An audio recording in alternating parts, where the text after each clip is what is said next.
Assalamualaikum warahmatullahi wabarakatuh. Perkenalkan, nama saya Indah Putri Pratama dengan NIM 21650056. Pada video kali ini saya akan menjelaskan beberapa materi yang ada pada supply chain management. Yaitu yang pertama, strategi supply chain. Strategi supply chain manajemen SCM melibatkan pendekatan yang cermat dan terkoordinasi untuk memastikan aliran barang dan informasi yang efisien dari pemasok hingga konsumen akhir. Berikut adalah beberapa strategi SCM untuk yang SCM umum yang sering diterapkan oleh perusahaan. Salah satunya seperti just in time atau JIT, vendor management inventory atau FMI. Selanjutnya, perancang produk dalam perspektif SCM.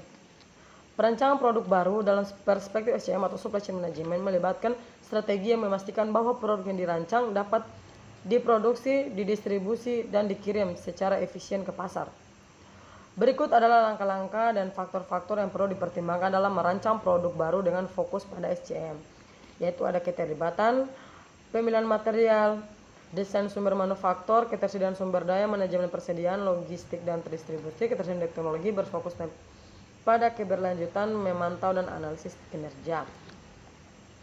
Selanjutnya, konfigurasi jaringan supply chain management. Konfigurasi jaringan atau rantai pasok atau supply chain melibatkan desain dan pengaturan berbagai elemen. Dalam rantai pasok, untuk memastikan efisien operasional, responsif terhadap permintaan besar, dan keberlanjutan, berikut adalah beberapa elemen penting yang perlu dipertimbangkan dalam merancang konfigurasi jaringan rantai pasok. Salah satunya adalah pemetaan rantai pasok, desain rantai pasok, desain rantai pasok. Pengelolaan permintaan dan perencanaan produksi. Pengelolaan permintaan dan perencanaan produksi merupakan dua aspek kritis dalam rantai pasok atau supply chain. Keduanya saling terkait dan memainkan peran penting dalam memastikan ketersediaan produk, meminimalkan biaya persediaan, dan meningkatkan kepuasan pelanggan. Berikut adalah beberapa prinsip langkah-langkah pentingnya dalam pengelolaan permintaan dan perencanaan produk dalam rantai pasok, yaitu yang pengelolaan permintaan.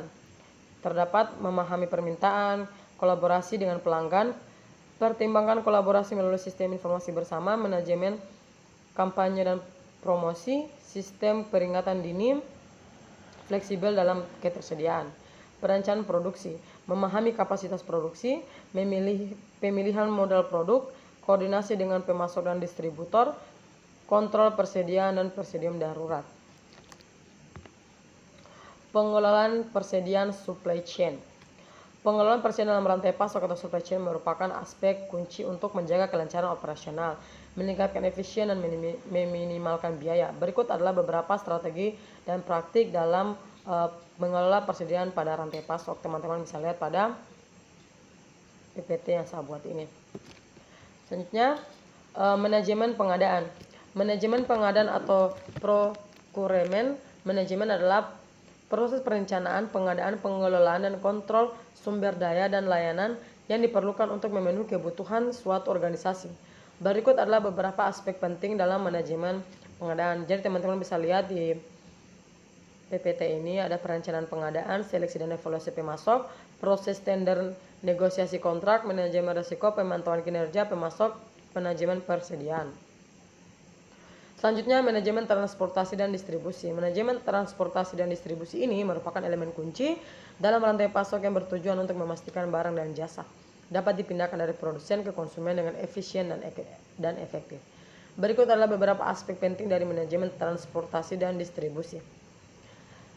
Misalnya ada rencana transportasi, optimal route, kendali persediaan dan persediaan darurat, pemilihan mode transportasi, manajemen pusat distribusi, teknologi informasi, dan pelacakan, dan lain-lain.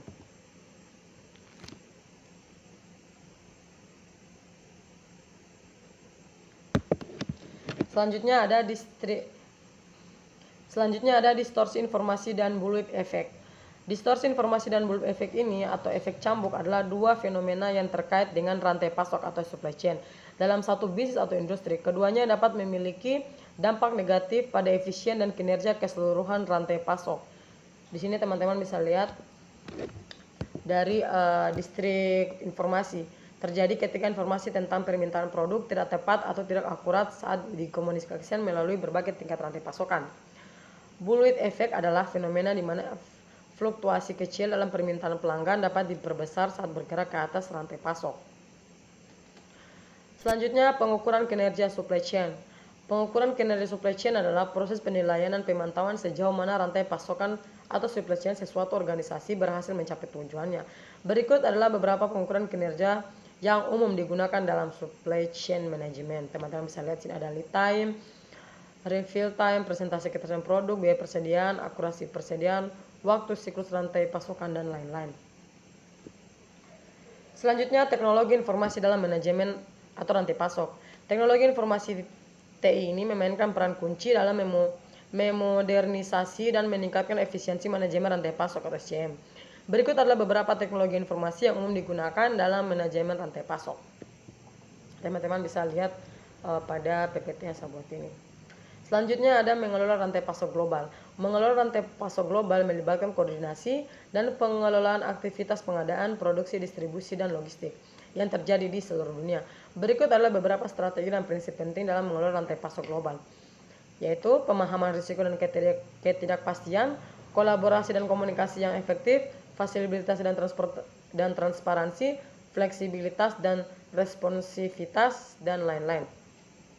Oke, mungkin itu saja yang bisa saya sampaikan. Kurang lebihnya saya mohon maaf. Wassalamualaikum warahmatullahi wabarakatuh.